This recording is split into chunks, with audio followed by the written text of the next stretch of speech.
मैं अपने एक्सपीरियंस के बेस्ड पर जो चीज़ें कर रहा हूँ, जो चीज़ें सीख रहा हूँ, समझ रहा हूँ, उन सबको इस वीडियोस के माध्यम से आपसे शेयर करना है। तो आज की इस वीडियो में मैं बताने वाला हूँ कि मैंने आज उद्धव गीता के बारे में जाना। तो ये इसके बारे में मैंने कैसे जाना और फिर इसके अंदर क्या-क्या एक्सपीरियंस मेरे को हुए हैं, क्या होता है और क्या अभी समझ आया, उन सबको मैं डिटेल से बताने वाला हूँ। मुझे ये पता चला है कि भगवद गीता जो बहुत ज़्यादा प्रचलित है, उसके अलावा भी बहुत सारे गीताएँ हैं, जैसे कि उद्धव गीता, अष्टवक्र गीता, गोपिका गीता और बहुत सारी गीताएँ हैं। गीताएँ का अर्थ शायद अब मुझे ऐसा समझ आने लगा है कि जो कृष्ण है, जो हमारे कृष्ण भगवान हैं, वो किसी भी कैरेक्टर जैसे कि उद्धव, अर्जुन, इन सब से जो गहरी बातें किए हैं, वार्तालाप किए हैं, जो उनको ज्ञान दिए हैं, उस बेस्ड पर बताएं या क्रिएटिंग, समझ रहे हो, जो कहानियाँ लिखी हो, जो गाथाएं हो, उसी को कहते हैं गीता। अब हालांकि हमारे जीवन का सार भगवद गीता में मिलता है, लेकिन उसके अलावा भी कृष्ण और उद्धव के बीच हुआ था, जब कृष्ण जो है देह त्याग करने वाले थे, इस पृथ्वी को छोड़कर अपने लोक जाने वाले थे।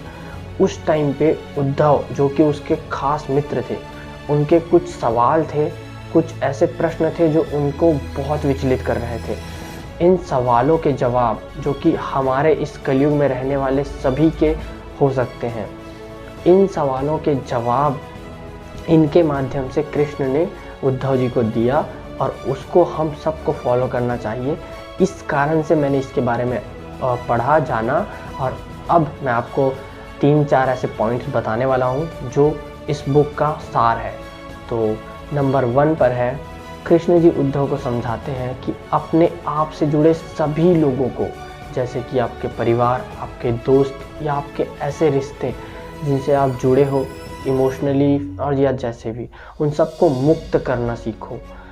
उनको अपने विचारों, अपने कर्मों को करने दो, उनको सोचने दो, सब तरह की, समझ रहे हो, मुक्ति, उनको बंधन में ना रखो, उनको अपने कर्म के लिए मुक्त कर दो और अपने कर्मों पे आप ध्यान दो। नंबर 2 पर है क्यूरियोसिटी।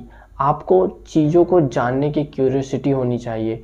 इससे आप जिस भी युग में रह रहे हो, आप जैसे भी अपना जीवन व्यतीत कर रहे हो, अगर आप उसको इम्प्रूव करना चाहते हो, बदलना चाहते हो या सही मार्ग में ले जाना चाहते हो, तो उसके लिए आपको क्यूरियस होना पड़ेगा कि आप कैसे अभी जी रहे हैं अपनी लाइफ। उसको बदलने के लिए भी और नई नई चीज़ें सीखने के लिए भी, सभी चीज़ों के लिए आपको क्यूरियस होना पड़ेगा, और तभी जाकर आप अपने लाइफ को, अपने कर्मों को और हर उस परिणामों को बदल सकते हो जो अभी तक आए हैं।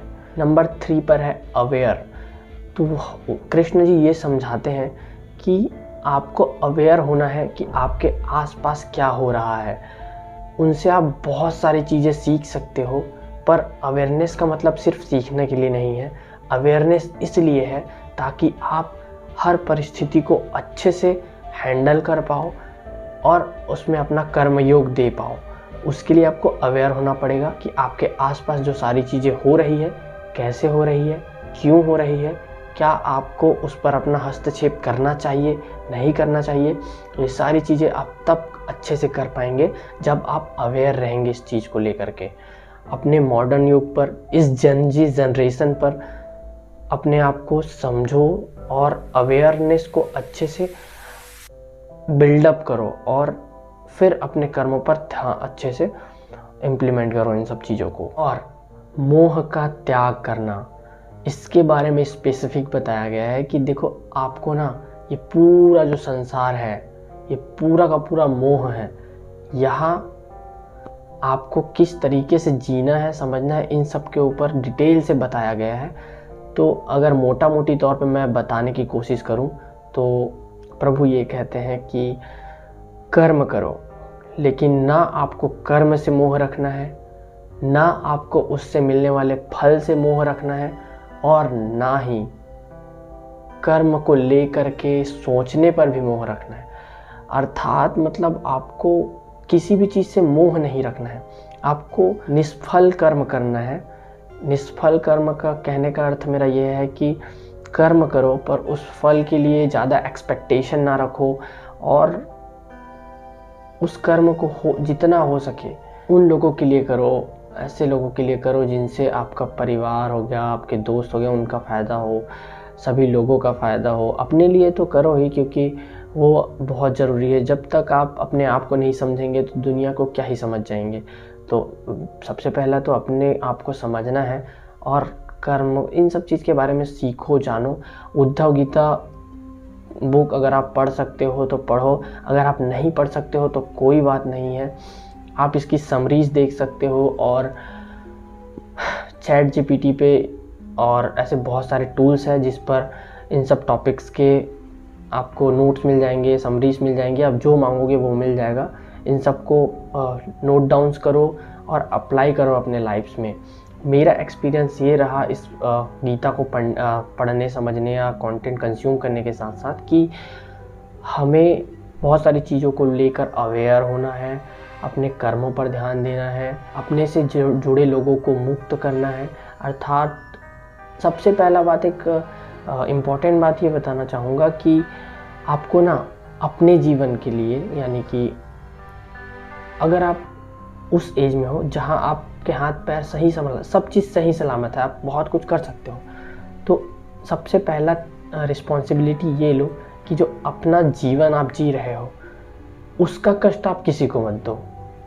मतलब किसी को आप अपने जीवन यापन के लिए आपको क्या क्या करना है, रहना, खाना और ये सारी चीज़ें हैं ना, तो इनसे रिलेटेड जो भी प्रॉब्लम्स आती है वो आप अपने तक ही रखो। आपको भूख लग रही है, आपको खाना है, खुद करो, खुद कमाओ, खुद खाओ, किसी और को ये बर्डन ना दो अगर आप इस एज में हो तो। और मैं अपनी बात करूं तो मैं खुद पूरी कोशिश कर रहा हूं कि मैं खुद कमाऊं, खुद बना पाऊं, खुद खा पाऊं ये सारी चीज़ें। हालांकि मैं रेंट पे रहता हूं तो हम लोग खाना बनाते हैं, तो मैं अपने दोस्त के साथ रहता हूं तो पहले वो बनाता था, पर अब मैं खुद बना के खा लेता हूं, क्योंकि किसी और को बर्डन देना बंद कर रहा हूँ, कम करो। यही बोल रहा हूँ मैं कि अपने ऊपर रिस्पॉन्सिबिलिटी लो अपने आप की, तो सारी चीज़ें सीखने को मिलेंगी। और ऐसे ही चीज़ों को सीखने के लिए आपको ऐसे ऐसे लोगों को फॉलो करना है जो ये सारी चीज़ें आपको सिखाए। और अगर आपको लगता है कि मार्ग आपके लिए इम्पोर्टेंट है, बहुत सारी चीज़ें सीखना, समझना और अपने लाइफ में अप्लाई करना, तो आप इस चैनल को सब्सक्राइब कर सकते हैं। हम ऐसे ही वीडियोस अपने एक्सपीरियंस के साथ लाएंगे और लाते रहेंगे, जिससे आप अपना सेल्फ इम्प्रूवमेंट और बहुत सारी चीज़ें इम्प्रूव कर सकते हो, अपने लाइफ को समझ सकते हो। क्योंकि देखो, बहुत सारी चीज़ें अभी दुनिया में हो रही है जिसको समझने के लिए आपको हमारे जैसे जनरेशन के लोगों को फॉलो करना चाहिए, जिससे आप इस टाइम पे किस तरीके से बहुत सारी चीज़ें सीखोगे। ये सब सत्संग का मतलब समझ रहे हो ना, कि सही सत्य का साथ और संगति से आपका विकास सही मार्ग में होगा। तो उसके लिए फॉलो। तो आज के लिए इतना ही, बाय बाय।